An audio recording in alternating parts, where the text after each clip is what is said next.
prends une grande inspiration, tu es entre de bonnes mains. Ici, chaque histoire se savoure lentement, comme un secret qu'on partage à demi-mot. Ma voix sera ton guide, parfois douce, parfois troublante. Si tu ressens déjà cette petite curiosité, alors reste encore un peu. Watkinson, ancien capitaine devenu détective, est appelé par une compagnie maritime pour débrouiller une affaire étrange. En effet, au cours des derniers voyages du cargo Rosemary sur la ligne Londres-Bombay, ont eu lieu plusieurs accidents mortels, mais il ne s'agirait peut-être pas d'accident. Watkinson se fait alors engager comme second sous un faux nom. Je reste à tes côtés pour la suite. Mets tes écouteurs et reste avec moi. Merci pour ton écoute, et abonne-toi pour ne rien manquer de la suite. Merci, à bientôt.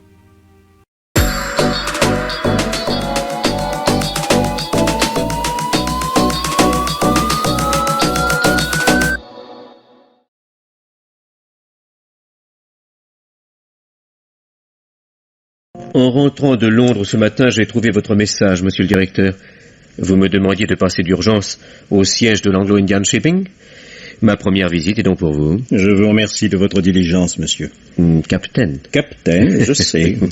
Nous savons que John Clifford Watkinson, brillant commandant de la Royal Navy Reserve, est devenu détective privé par goût du risque et de l'aventure. C'est pour cela que nous nous adressons à vous. Il s'agit de débrouiller une affaire assez étrange. Voici. Sur notre ligne Londres-Bombay, nous avons un cargo qui s'appelle le Rosemary. Oui. 4000 tonnes. Un mixte, des marchandises, quelques passagers.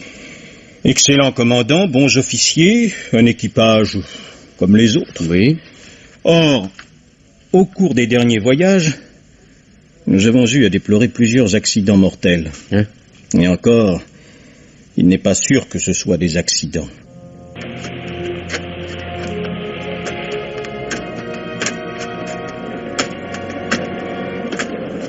Qui êtes-vous? Qu'est-ce que vous voulez? Voir le commandant du Rosemary. Il est absent. L'officier de quart, alors? Il n'est pas là. Pas un seul officier à bord? Tous à terre. Ah, ben, il était temps que j'arrive. Je suis John Rowling, le nouveau second. Ah, c'est vous? Oui. Ah, ben j'avais bien entendu dire que nous allions toucher un second, mais je croyais pas que vous embarqueriez comme ça au milieu de la nuit. Mon nom est Alan Bedford, monsieur. Bon, eh bien, conduis-moi à ma cabine. Alan Bedford. Bon, ben si vous voulez me suivre, c'est parfait.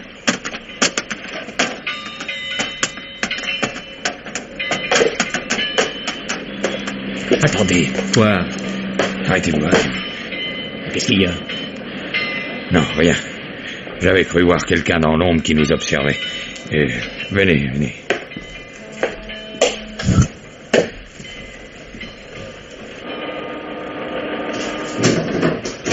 Là, voici arrivé.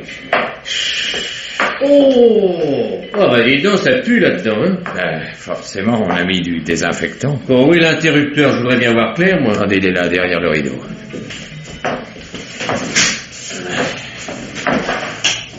Ah, ça va mieux. Bon, alors, tu t'appelles Alan Bedford?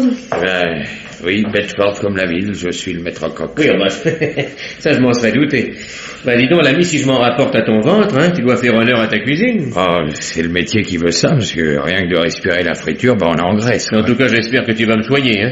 Si tu essaies de me faire bouffer de la ragognasse, nous ne serons pas longtemps copains. C'est que voilà, c'est pour moi qui ferai votre cuisine. Hein? Mais non, le Rosemary appareille demain, mais moi, j'aurais déjà mis mon sac à terre. Qu'est-ce que tu me racontes? Oh, j'en ai assez de ce corbillard, oui. Ce corbillard? Vous devez bien savoir ce qui s'est passé à bord du Rosemary, non? Toute la marine marchande en parle. 5 voyages, 5 morts. Avouez tout de même que ça n'est pas courant, non? Puis la dernière fois, c'était pas un accident. Ouais? Oui, votre prédécesseur, tiens, ici, dans cette cabine. C'était à l'escale de Lisbonne, oui. On devait reprendre la mer au petit matin, et au moment d'appareiller, pas de second sur la passerelle. Alors le commandant se dit, il a été faire la noce en ville, puis il a oublié de se réveiller, quoi. Oui. Alors il envoie un matelot. Monsieur Edward, c'était sur cette couchette-là, tiens, les bras en croix, avec un poignard planté dans la poitrine. Vous savez, ces grands poignards malais. Oui, ça s'appelle un Chris. Ouais. Bon, j'espère qu'on a changé les draps. Tiens, débloque-moi donc ce hublot, là, on étouffe là-dedans. Oui, monsieur. du tout ouvrir, regarde. Ça fait un moment qu'on n'y a pas touché. Ça y est, tiens. Merci. Oh, écoutez, monsieur. Quoi? Oh, m'excuse, mais il me semblait que quelqu'un marchait dans la coursive. Oh. Tu es bien impressionnable. Vous ne savez pas encore ce que c'est que de naviguer sur le Rosemary, vous. Chaque voyage, un mort. C'est sa ration. Tant que le malheur n'est pas arrivé, on ne vit pas, tiens. Après, on respire parce qu'on sait qu'on sera tranquille jusqu'à la fin du voyage, mais n'empêche que tout le monde a peur. Tiens, le commandant lui-même. Et pourtant, le commandant Welker, c'est pas une mauviette, hein. Vous le connaissez? Non. Non, mais je sais que c'est un bon marin. Et il a peur? Il y a de quoi. Il a failli être le mort d'un voyage, lui. Un jour, il rentrait de terre. Voilà un palan qui se détache d'un mât de charge du Rosemary et qui tombe sur le quai. Il est passé si près de la tête du commandant qu'il a accroché le bord de son chapeau melon. Chapeau melon? Ouais. Une drôle de coiffure pour un commandant. Oui, c'est un original, vous savez. Pour descendre à terre, il se met toujours en civil. C'est plus le même homme, hein. Avec son complet à carreaux et son chapeau melon gris sur sa grosse tête de bulldog, vous le prendriez pour un manager de boxe, plutôt que pour un commandant de navire. Oui, le jour que je vous dis, là, les dockers ont bien rigolé en le voyant cavaler sur le quai après son galure, mais lui, il riait pas. Blanc comme un mort qu'il était. Un palan qui se détache, c'est rare. Évidemment, quand on passe dessous juste à ce moment-là. Bon, écoute, mon cher Bedford, tu m'intéresses, mais j'ai envie de roupiller, moi. Bon, allez, bonne nuit, hein. Ne fais pas de mauvais rêves. Comme vous voudrez, monsieur Rowling. Bonne nuit. Ah, dis, attends, quelque chose encore. Quoi donc, monsieur? Bien entendu, tu restes à bord, hein. Il y a quelque chose de changé, mon Dieu, maintenant qu'on se connaît, hein. Ton nouveau second s'intéresse à la cuisine. Il t'apprendra un tas de recettes qu'il a ramassées autour du monde.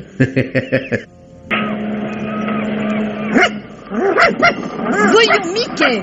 Veux-tu te taire, Mickey? Ah, votre petit chien fait ses adieux à la vieille Angleterre. Oui, c'est sa première traversée, il n'est pas très rassuré. Bon, il s'y fera. Vous allez jusqu'à Bombay, Miss Longfellow? Oui, lieutenant. J'ai de la famille là-bas. Ah. Si vous me permettez, je vous servirai de guide. Oui, je vous montrerai tous les endroits intéressants où nous passerons. Et... Oh, il y a un officier là-bas qui vous fait signe. Orlando! Ah, c'est le nouveau second du Rosemary. Qu'est-ce qu'il me veut? Il n'a pas l'air commode. Allez vite. Excusez-moi. Venez, Orlando, j'ai besoin de vous. Mickey, ne te sauve pas comme ça, voyons, petit. Lieutenant. À vos ordres, monsieur. Lieutenant, je vous félicite pour votre tenue, elle est impeccable. Vous ne seriez pas déplacé sur la passerelle d'un grand paquebot de la Cunard. Un officier doit montrer l'exemple, monsieur. Très bien, mais c'est pourquoi je vous prierai d'être moins assidu auprès des passagers. Compris? Compris. Bon, maintenant allez donc jeter un coup d'œil à la cale. Il y a des poutrelles qui doivent être débarquées à Suez et on les a arrimées stupidement sous des balles de cotonnade à destination des Indes. Mais...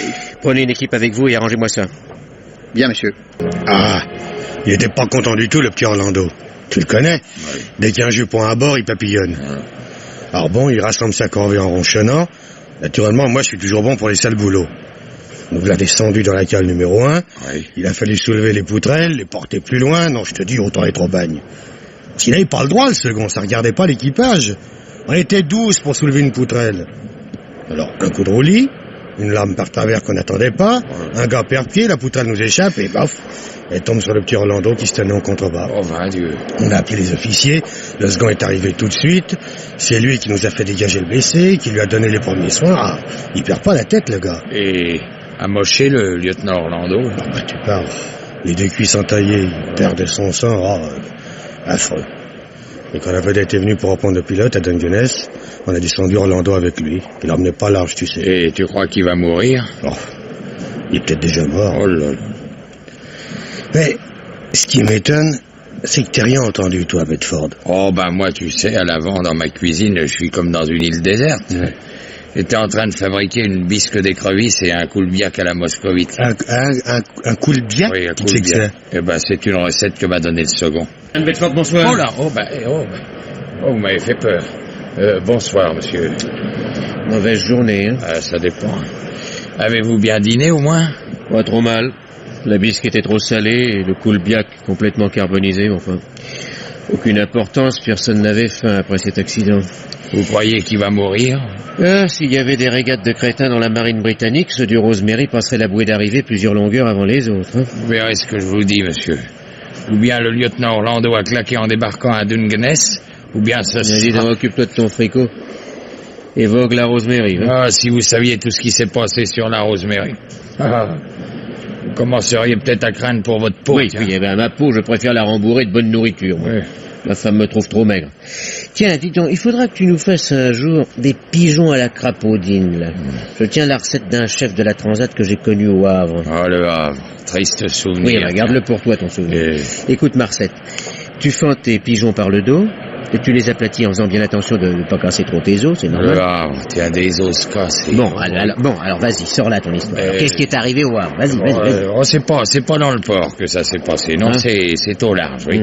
On avait presque stoppé pour permettre au pilote qui devait nous rentrer de monter à bord. Oui. En bas, l'officier mécanicien reçoit l'ordre en avant doucement. Alors il exécute. Le you-you du pilote est attiré par le bout de l'hélice. Nous naviguons sur l'est. Et le pauvre pilote a le crâne fracassé par une pale. Mais sur la passerelle, quelqu'un avait donné l'ordre, le commandant, non? Ah, le timonier l'a affirmé, mais c'était impossible. À ce moment-là, le commandant se tenait à l'autre bout de la passerelle, penché, cherchait le pilote. Et l'officier de quart? Le lieutenant Smith, ah oui. Ah bah, lors de l'enquête, il a affirmé qu'il n'avait rien dit. Non mais, vous trouvez pas ça étrange, vous? Bon, c'est un de ces accidents idiots que l'on classe sous la dénomination fortune de mer. Il n'y a pas le droit de faire un drame à 5 actes. Bon, alors dis donc, revenons à nos pigeons, là. Oui. Tu les mets dans la casserole à feu doux, Oh tu vois ce que je veux dire, et tu brises les os, comme je te l'ai dit.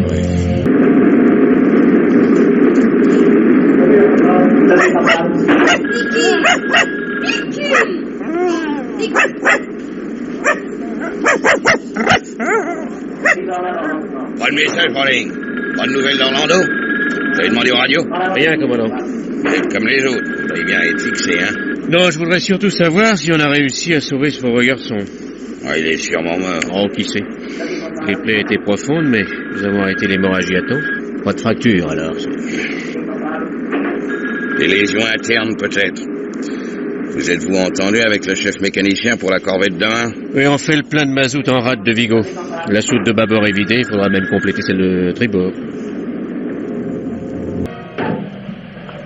Envoyez la manche!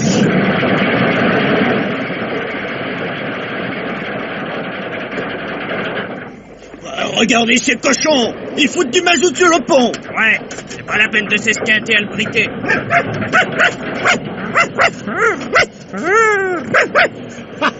Ah, voilà le cabot qui vient nous donner un coup de main, dis donc. Qu'est-ce qu'il a à gueuler comme ça? Il va pas se jeter dans le trou, non? C'est l'odeur du mazout qui l'excite, ce kleps. C'est le parfum des reins crevés, oui. Il y en a des floppés qui baignent dans le jus. Miss Longfellow, je vous en prie, reprenez votre chien. Voyez bien qu'il fait de la manœuvre, attachez-le. Il est mignon. Regardez comme il tremble, ce chéri.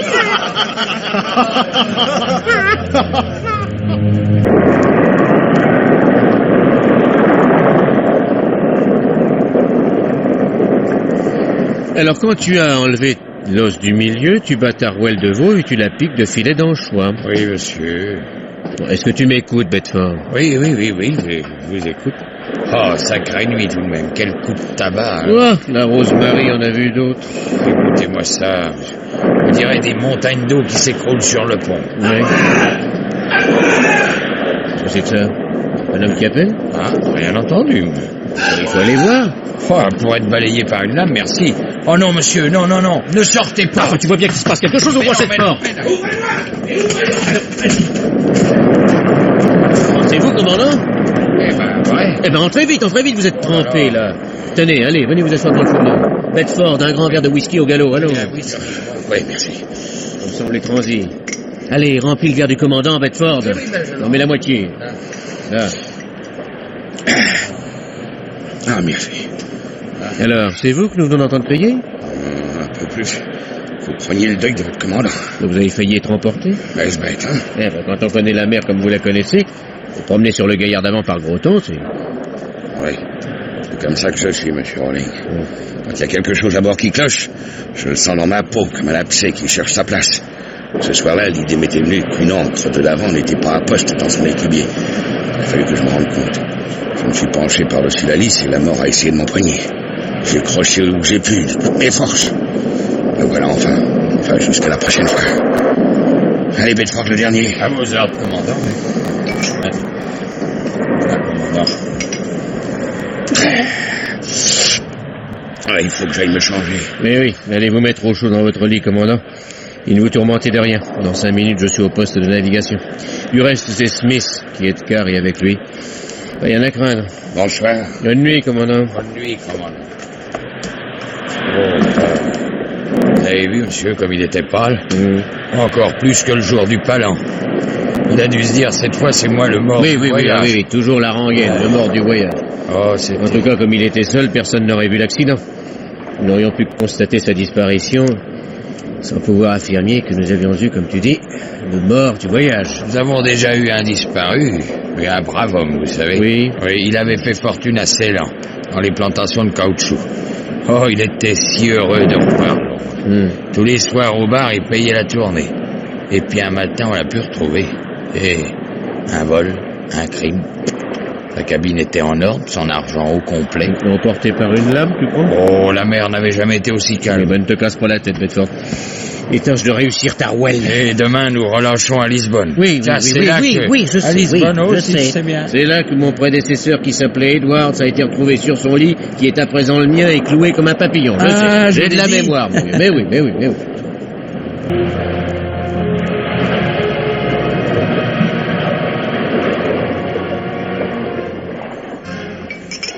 Un whisky, monsieur Rawlings? Ah, jamais je ne refuse un whisky, commandant, tout le monde le sait.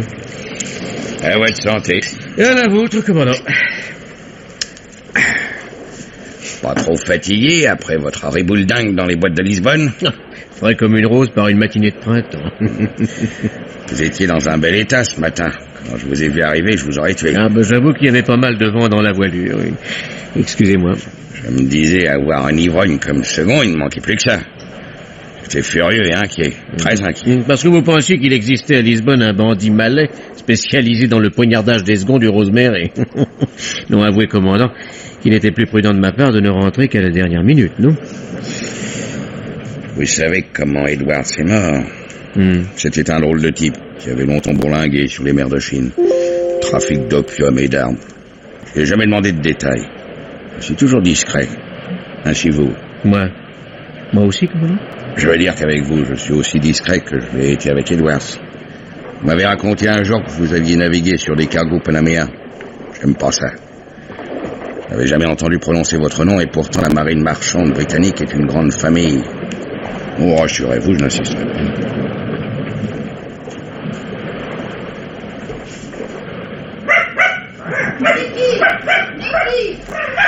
Pauvre Miss Longfellow, elle passe sa vie à chercher son caveau. Le vétérinaire qui a été consulté à Lisbonne nous aurait rendu un fier service s'il avait piqué l'animal. Vous croyez que ça aurait suffi au Rosemary pour le voyage? Tout le monde courait. Les passagers, l'équipage criant « Mickey, Mickey !» Ce diable de chien était-il descendu dans les machines? Avait-il sauté dans une cale par une écoutille entrouverte? Était-il caché quelque part sur le pont? Moi, je suis trop gros pour courir, je me promenais sur le pont en fumant ma pipe. Miss Longfellow galopait comme une biche affolée. Tout d'un coup, monsieur. Ah, j'ai eu un coup au cœur. Voilà qu'elle s'engageait dans la coursive tribord, complètement obscure. Vers le milieu, il y a une lampe dont le contact est mauvais. Des fois, elle s'éteint. Et juste au-dessous, le trou d'homme. Vous savez... Mais non, je sais rien, Bedford, rien du tout. On vous a jamais dit qu'une passagère, elle s'appelait Miss Waterling, était tombée une nuit dans la cale. On l'a ramassée. Quelques heures plus tard, morte. Fracture du crâne, colonne vertébrale brisée. Eh ben, la demoiselle au chien n'est pas tombée, j'espère. Ah ben heureusement, ce soir le panneau était bien fermé. À bord de cette baille, les panneaux s'ouvrent et se referment tout seuls comme des coquilles d'huîtres. Ah, inexplicable ça encore, tiens. Le second, Edwards, avait fait son inspection pas très longtemps avant. Edwards. Oh, vous avez entendu, monsieur? Oui. On dirait quelqu'un qui pleure. Ah, il faut aller voir. Tu as une lampe? Oui, tenez, voilà, monsieur Rawlings. Allez, viens. Oh.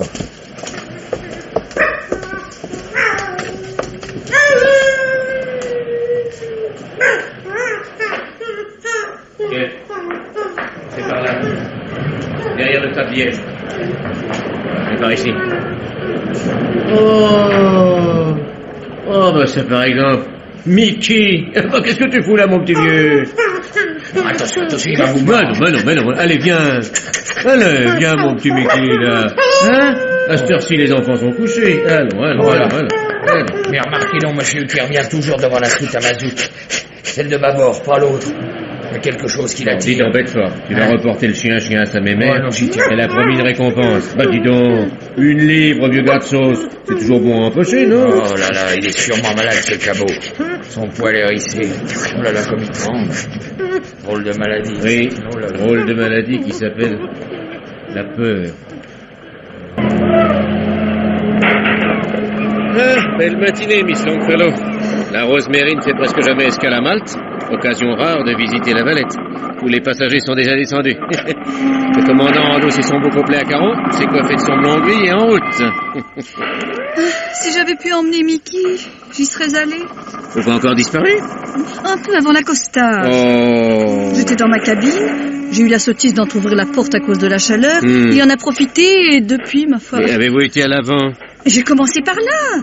C'est à l'avant que le cuisinier l'a retrouvé l'autre soir. Enfin, il est difficile de se rendre compte avec toutes les marchandises qui sont arrimées là. Tenez, allons voir, venez. Oui. Mickey! Ah, connaît des cachettes, mais il sait aussi se faire entendre, hein. Mickey! Mickey! Bah non, décidément pas de Mickey cette fois, hein. Cette fois?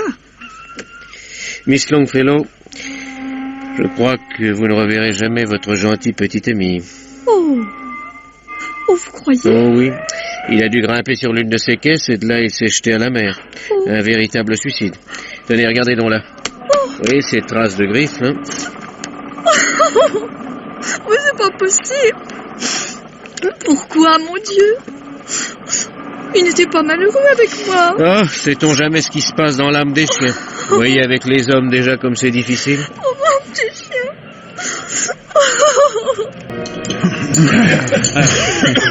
Oh, bon Dieu qu'il fait chaud. Ah, ce qu'on peut manger mal. Ce steak, c'est de la semelle de botte. Ah, c'est très juste, ça, Smith. Stewart, va donc chercher le dénommé Bedford. Bien, monsieur. Ah, ben, si j'avais su, j'aurais apporté ma scie à métaux. Ah, voilà le coupable. Vous m'avez fait demander, monsieur? Oui, approche un peu ici, Bedford. Oui, monsieur. Dis donc, il paraît que tu découpes le linoléum dans les coursives. Le linoléum? Oui, pour nous faire des beefsteaks. Oui, je comprends. Non, la viande est trop fraîche, monsieur. Je l'ai acheté dans la meilleure boucherie de la Valette. Dis donc, qu'est-ce que c'est que ce pansement autour de ta main, là? Mon couteau qui a glissé, monsieur, oui. Sur le lino? Monsieur, allons, voyons. Fais donc voir. Laissez-moi un peu cet emballage, là. Non, monsieur. Coupure? Ou morsure? Laissez-moi tranquille, là.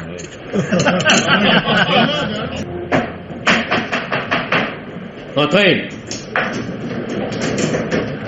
Ah, c'est toi, Bedford. Entre. Eh ben, dis donc, t'en fais une tête. C'est ta morsure qui te chatouille? Enfin, à la fin, monsieur, pourquoi voulez-vous que ça soit une morsure? J'ai jamais été mordu. Même par un chien? Jamais. Un tout petit chien? Jamais. Alors, sentez-moi, veux-tu me montrer ta blessure, là? Non. Non, et non. Non, mais tu es têtu comme une mule, hein? Enfin, vous comprenez non pas, monsieur, quoi. Quand on s'appelle Alan Bedford, on a honte de s'ouvrir la main avec son couteau aussi bêtement qu'un débutant. Bon, je te dis, quelqu'un écoute derrière la porte. Encore tes idées, hein? Oui, mais attends.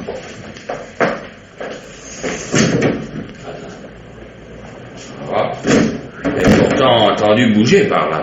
Non, viens ici, approche. Montre-moi ta main. Mais pourquoi insister? Bon, c'est bon, on n'en parlons plus. Moi, à l'escale de Djibouti, tu iras te faire penser à l'hôpital français. Tu me promets? Djibouti. C'est à Djibouti que nous avons débarqué les restes du chasseur de fauves. Ah, quel chasseur de fauves! Ah, je vous ai donc pas raconté? Et encore une de tes bonnes histoires, hein? Ah, c'était l'année dernière, au mois d'octobre. Allons-y. On revenait des Indes. Oui. Oui, à l'avant, on avait arrimé 3 cages. Et ça? Juste devant ma cuisine. Dans les 3 cages, 3 tigres que le chasseur ramenait en Europe. Oh là! Par le travers de Socotora, nous sommes pris dans le gros temps. 24 heures de danse avec pour orchestre la mer et les tigres. Oh, je pourrais pas vous dire qui gueulait le plus fort de la mer ou des tigres. Mais ça, et les cages ont été disloquées par les vagues et les bêtes se sont ruées sur le pont. Oh, pas du tout. Non, allons-y. Les cages ont tenu bon. Mais un matin, nous avons retrouvé les restes du pauvre type entre les griffes d'un tigre. À l'intérieur d'une des 3 cages? Oui, monsieur. Oh, ouais, la porte s'était refermée? Oui, monsieur. Voilà. Il m'a déjà raconté des histoires pas ordinaires, mais celle-ci bat tous les records. Dis donc, je sais comment c'est fait une cage de fauve, figure-toi. Ça ne peut s'ouvrir et se fermer que de l'extérieur. Bon, autre chose. Est-ce que tu connais la recette du cocido castillan? Ouais, monsieur, je parle sérieusement. Oh. Le penne était poussé à bloc. Je l'ai vu de mes yeux, vu, monsieur. Inimaginable. Voilà un homme qui se relève la nuit pour venir regarder ses bêtes. Ah, il devait avoir du souci à cause de la tempête. C'est ça. Alors il ouvre la porte de la cage, on se demande d'ailleurs pourquoi. Il entre, la porte se referme derrière lui toute seule, et toute seule, la targette glisse. Ah bah dis donc, il fallait qu'elle soit bien graissée, cette targette. Non, dis donc, Bedford, alors tu me prends pour un mousse. On dirait vraiment que vous ne savez pas ce que c'est qu'une tempête dans l'océan Indien.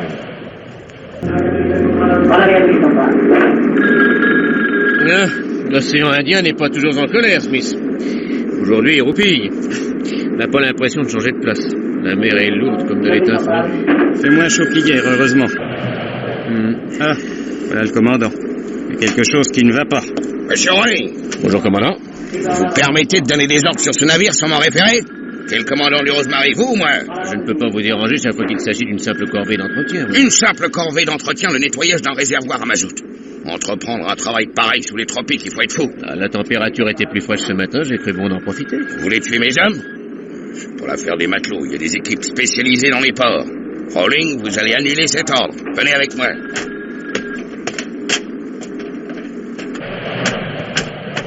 Impossible de descendre, commandant. Il faudrait des masques à gaz. Bien sûr, refermez-moi ce panneau. Ah, effectivement, ça ne sent pas la rose. Il peut y avoir là-dedans un régiment de racrevés. Enfin, on peut descendre. Voyons, monsieur, ce n'est pas raisonnable. Vous savez bien que tant que la soute n'a pas été passée à la vapeur et ventilée, on risque l'asphyxie. Non, enfin, on peut descendre et je vous le prouve. Monsieur, D'ailleurs, tenez. monsieur, ne faites pas cela. Oh, toi, je t'en prie, retourne à tes fourlons, empoisonneur public.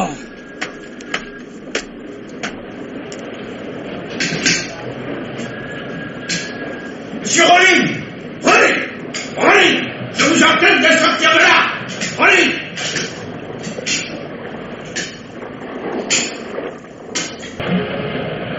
Encore un fameux accident. Oh là là. Oh, qu'est-ce que j'apprends? Monsieur Rowling? Ouais. On l'a tiré de la soute tout noire de mazout. Mort? Oh, plus que probable. Oh là là. Il l'a emporté dans sa cabine. Mort, monsieur Rowling? Ouais. Oh, ça alors. Mais qu'est-ce que tu veux, Bedford? Puisqu'il en faut un à chaque fois. Il respire, commandant. Ah. Tant mieux. Ah, des rats. Des rats pourris. Ah, des petits. Des gros. Ah, des aussi gros qu'un homme. Aussi gros qu'un planteur. Aussi gros qu'un planteur dans l'île de Ceylan. Qu'est-ce qu'il dit? Le délire. Ah, non, je délire, moi. Mais si je délire, c'est que je ne suis pas mort. Vous voyez, comme c'est ridicule, à un moment, j'ai cru que vous refermiez le panneau sur moi, alors je me suis imaginé que j'étais mort.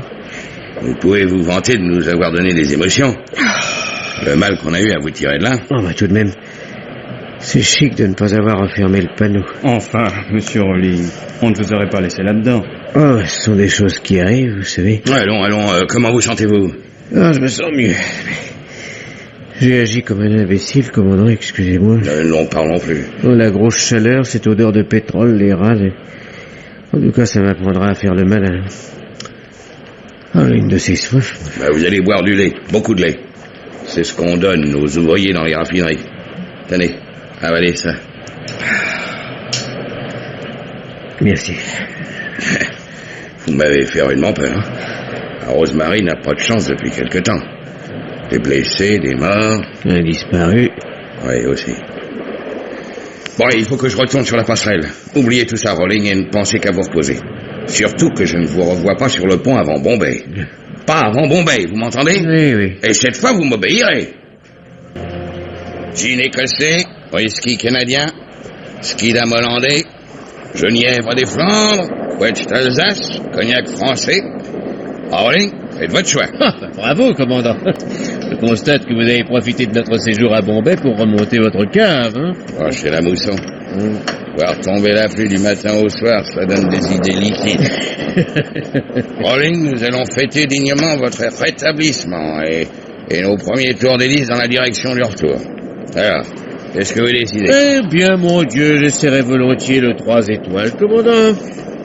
À votre meilleure santé, Rowling. À la vôtre. Ah, fichu temps, hein. Regardez-moi ça. 24 heures encore à barboter dans la grisaille et nous retrouverons le ciel bleu. Oui, oui. Enfin, l'appareillage s'est effectué sans incident, c'est déjà pas si mal. La seule chose qui m'inquiète, c'est ce blé que nous avons dû charger en plein déluge. Les sacs mouillés vont crever et le blé pourrira. Une belle vermine à l'arrivée. Un cigare, Rolling? Non, merci. Non, je préfère ma bonne vieille pipe. J'ai reçu des nouvelles. Hein, d'Angleterre? Une lettre avion de la direction que m'a remise l'agence de Bombay. Des journaux aussi. Si nous lisions les journaux, nous aurions appris un fait assez curieux. Hein? L'assassin de votre prédécesseur a été arrêté à Lisbonne. Il a avoué. Je vous l'ai dit, je crois, cet Edwards avait un passé assez trouble. Voici quelques années, il rencontra dans un tripot de Macao un Malais qui avait beaucoup d'argent et il le pluma consciencieusement.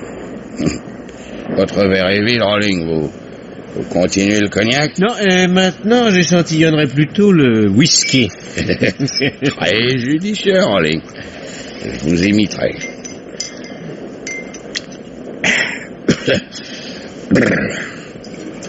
Les Malais sont rancuniers et les longs voyages ne leur font pas peur. Le nôtre vint échouer à Lisbonne. Une nuit dans un bar, il reconnaît son ennemi. Tiens. Le file jusqu'au Rosemary, attend qu'il soit endormi, se glisse à bord, le long d'une amarre, et une fois dans la cabine, d'un seul coup de son Chris, règle son vieux con. Mais comment est-on parvenu à lui mettre la main au collet? Il y a des chanteuses de fado qui sont bavardes. Mais du classique ensemble. Je pense qu'il y a d'extraordinaire là-dedans. Attendez, savez-vous quand a eu lieu cette arrestation? Comment le saurais-je? La nuit même de notre dernière escale à Lisbonne. Non. Hein? La nuit où vous vous êtes offert cette bamboche sensationnelle. Il y a ces coïncidences. Hein? Il paraît qu'un fin limier était venu spécialement de Londres pour diriger l'opération. Ah, bah alors un petit bravo pour ces messieurs de Scotland Yard. Le moment me semble tout indiqué pour reboire de ce scotch. Non, mais dites pas trop. Là. Dites-moi, commandant, dans la lettre que vous avez reçue de la direction, vous devez bien être question du lieutenant Orlando que nous avons laissé si mal en point à l'embouchure de la Tamise. Il en est question. Alors? Ça va. Il est en convalescence. À sa santé. Moi qui croyais que nous serions tranquilles jusqu'à notre retour dans le port de Londres. Ah, si Orlando est toujours de ce monde, la mort va encore rôder autour de nous. Rôder, la mort? Oh. Où as-tu vu que la mort rôdait, Bedford? Dans les romans policiers? Oh, je ne lis pas les romans policiers, monsieur. Je ne crois ni au diable ni aux esprits. Mais quand je dis que la mort rôde, je m'exprime mal. C'est un homme qui rôde. L'homme qui donne la mort. Ainsi tu es persuadé qu'il y a un tueur à bord? Oh oui, il est en train de préparer son coup. Mais pourquoi? Quel intérêt, oui? Ben voilà justement ce qui est bizarre. Tenez, à l'allée. Oui. Le petit chien de Miss Longfellow, là, quelqu'un l'a tué. Balancé à la mer, oui. C'était pourtant pas la question de lui faucher son portefeuille, hein? Oh! Monsieur! Mais qu'est-ce qu'il prend? Un rat! Regardez! Mais qu'est-ce qu'il a, cet animal? Il est en train de crever, ma parole. Oh non, n'y touche pas, surtout. Mais... Et l'autre là-bas qui file par le dallo? Oui, il préfère se noyer, sans doute. Oh, mauvais, ça, très mauvais. Oh, mais monsieur, mais c'est effrayant, tous ces rats. Tous ces rats, là. Ouvrez, commandant. C'est moi, Howling. Que venez-vous? Laissez-moi me reposer. Il faut que je vous parle immédiatement.